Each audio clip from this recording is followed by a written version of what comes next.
Hello, and welcome to VC LatinX. I'm Deb Dietz, co-chair of the conference. All human beings are entrepreneurs. When we were in caves, we were all self-employed, finding our food, feeding our families. That's where human history began. As civilization came, we suppressed it. We became labor because we were stamped as such. We forgot that we are entrepreneurs. That from a Nobel Peace Prize winner and microfinance pioneer, Mohammed Yunus.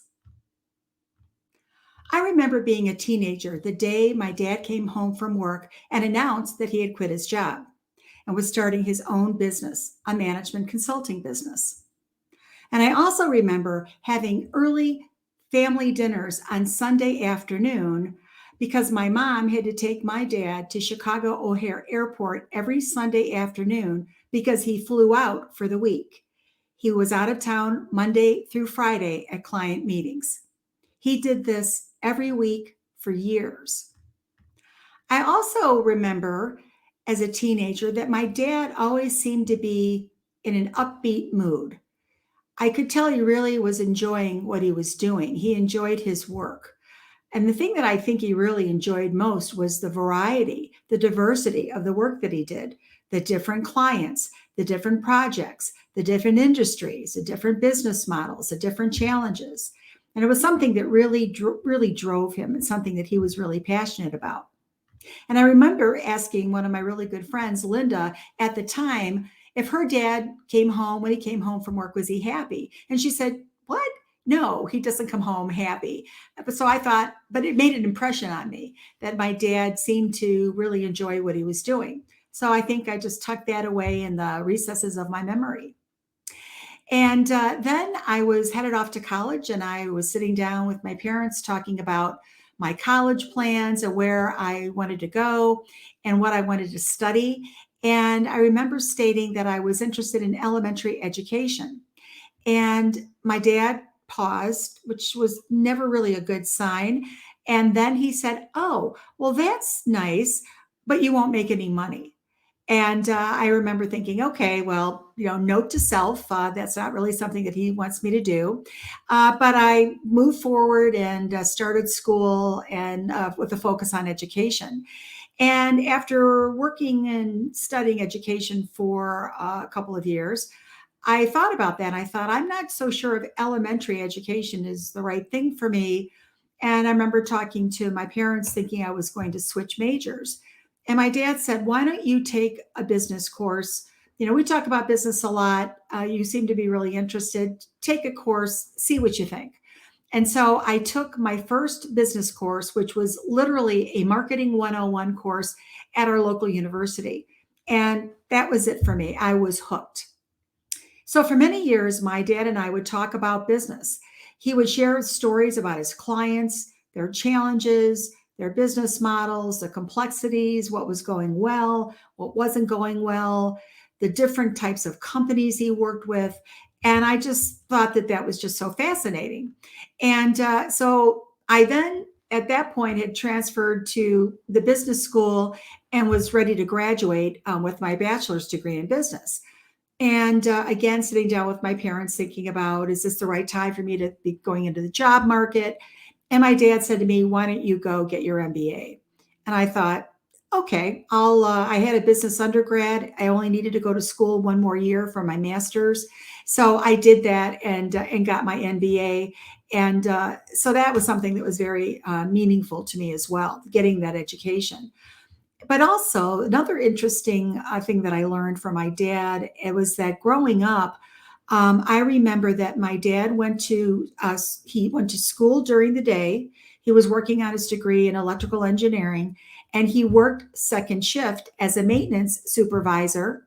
And so my mother would pick us kids out of bed, take us all out of bed, put us all in the car at midnight to go pick my dad up from work. And we did that Monday through Friday. So very early on, I was getting the lesson of the importance of having a work ethic, that going to school and you go, you go to class. My dad would do his homework on the dining room table when we were little kids, and my mom was making dinner. So, these are learnings coming that are from your childhood that are influencing you, and who's to say how they influence you as an adult. But this really did influence me very, very much personally. And so, years passed and I went to work for corporate America, top ranked corporations, the names. And my dad had said to me at the time when I got my MBA, went to work, my first big job, real job. And he said, get as much experience as you can. You just got your, MBA, concentration in marketing and management. Start with marketing. That's something you're very interested in. And so I did that. So I got my first job out of graduate school working in marketing. And I did that for several years, really enjoyed it. And then another conversation with my dad a few years later was, well, now what? And I remember thinking, now what? I love what I'm doing. I love the work I do. I love the people I work with. I love the company. I'm learning a lot. And he said, well, what about operations? I'm like, operations? But I'm a creative person. I don't know about operations. I said, operations management. And he's like, think about it. So I did that. And I did that for a few years. And then sure enough, another conversation presented itself about sales.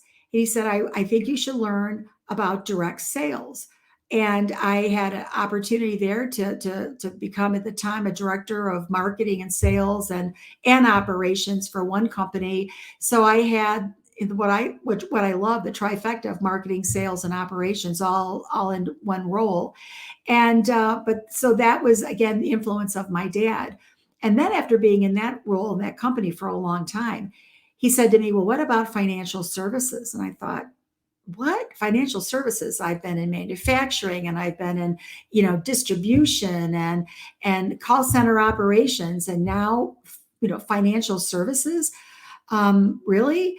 And he said, think about it. So I made a move and went to work for a very large financial services company. And it's just really interesting that he had made these recommendations for me to make these moves. And so I did that move functionally, the functional departments, but then I also moved up in leadership. So I moved up from manager level roles to director, to senior director, to vice president, senior vice president, chief officer.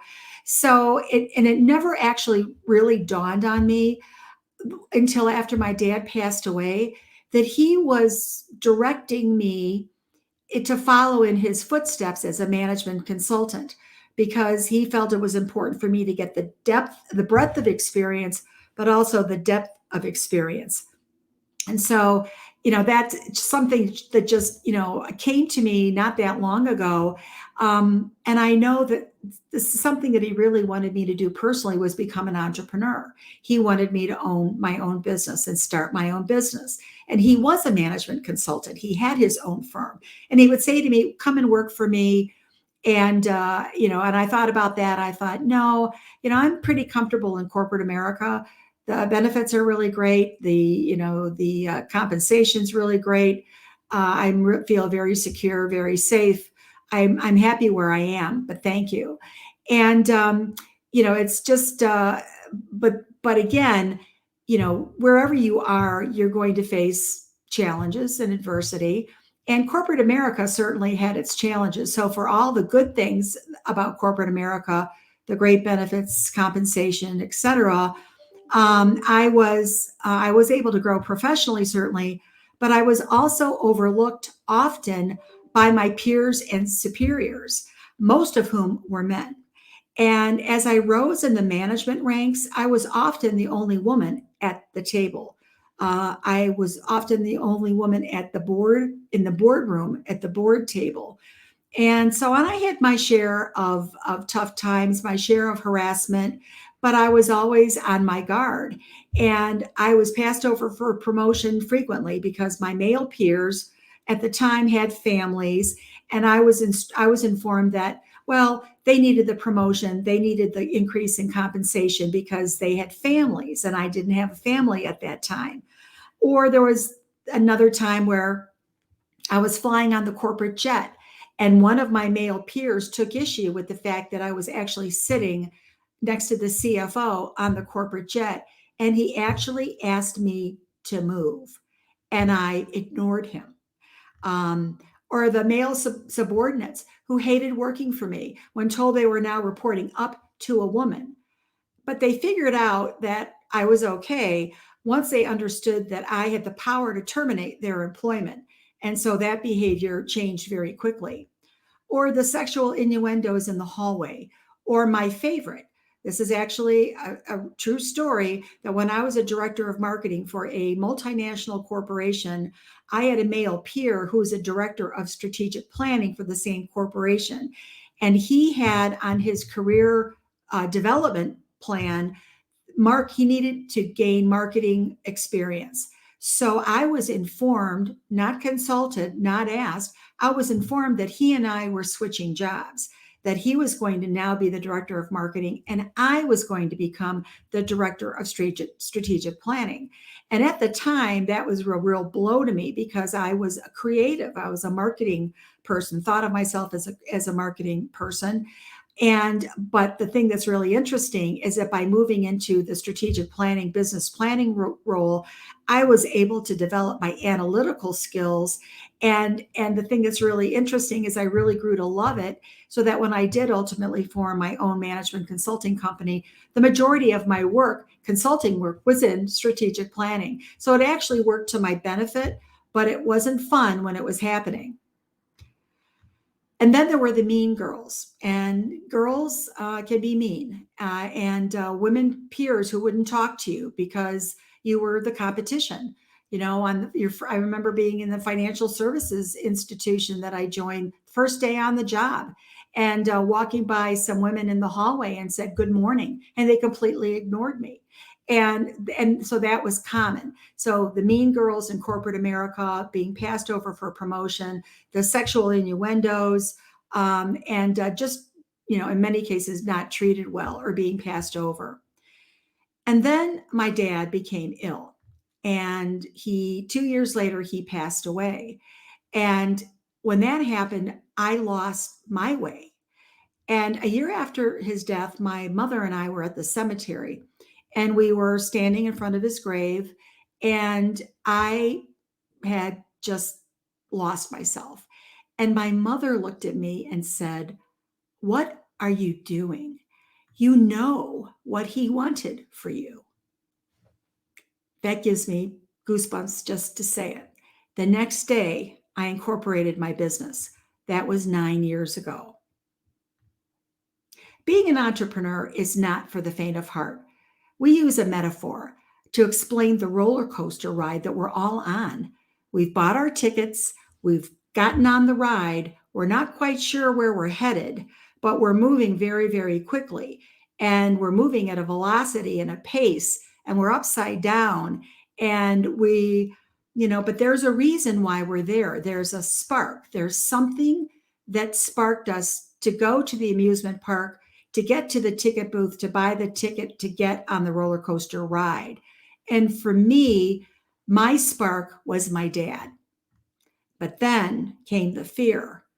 I didn't have him anymore. I didn't have my touchstone, the person who had my best interests at heart. I had a fear of failure. I had a fear of not being good enough, of being an imposter. He wasn't there to cheer me on and tell me I was good enough and to validate that for me. But then after, continuing to keep my head down and work hard, miraculously, the clients came. The first client I got, I'll never forget that call. I'll never forget the first check that I received for my work. And I had learned enough from my business education and all my corporate work experience to build some solid management skills. And I had found my passion. You'll hear my business partner, Bill Hasse, speak at the end of tomorrow, at the end of our conference, about the importance of believing in yourself. Because doubt is the greatest enemy. To overcome doubt, you must develop skills and talents because those are the tools you need to succeed. Our fear of the unknown and our fear of making mistakes tricks us into focusing on what we don't know or can't do. When we give ourselves the freedom to be uncertain, the freedom to be less than perfect, then we can start thinking, what do I know? What can I do? And that is when the adventure begins. The vision for VC LatinX came from a conversation Ram and I had just a few short months ago. On my talk show, Ask Deb About Business, we speak with subject matter experts about emerging trends in business, challenges, opportunities, and our promise for our show is to share knowledge with an expectation that our TV and radio audience will get some practical advice, practical guidance that they can make actionable for themselves or for their business. We also became aware, Ram and I, of the injustices when it came to funding of women for their businesses, that women receive significantly less than others do when it comes to raising capital. And then we learned an even harsher reality. Other minorities, Latinas, LGBTQ, Asian, Black, and Brown communities face the exact same problem, and even worse, those in a double minority status received even fewer opportunities. And because Ram heads up a media company, television, radio, magazine, blogs, podcasts, and video on demand capabilities, and I head up 2 digital education companies, we looked at each other and said, rather than just talk about this injustice, and we do talk about it on the show often, but rather than just talk about it, let's leverage our collective horsepower and do something about this. And thus, VC LatinX was born. So instead of gathering one expert to be a guest on our talk show every other week, we've gathered 60 experts who are committed and dedicated to dedicating time and effort to ensure that women and minorities, all of you, receive the same opportunities others do. We want to ensure that your innovations come to fruition, that your ideas come to fruition, and that you have the greatest probability for success. From the teenage girl in Africa in her thin, bare cotton dress, who found her way into a workshop being given by one of my colleagues so she could learn how to better communicate so that she could sell more eggs to help support her family, to the women sex trafficked in Ghana, who are learning computer skills to become virtual assistants to help themselves out of dire circumstances, to the woman farmer in rural Colombia who wants to qualify for funding to expand her farm. There are stories like this everywhere, and Ram and I are committed to help everyone's innovations come to fruition, that everyone has the greatest probability for success. We're leading with education. We're leading with training. We're leading with coaching. And we're leading with community, the 4 pillars of our conference. This is VC LatinX. We have plans to take this conference other places in the world. Today, we have more than 25 countries attending our conference. Thank you for being part of such a meaningful event. We thank our sponsors, partners, speakers, educators, coaches, exhibitors, suppliers for their significant contributions. Together, we will have a great impact and right a great injustice for women and minorities all over the world. And my dad would have loved this.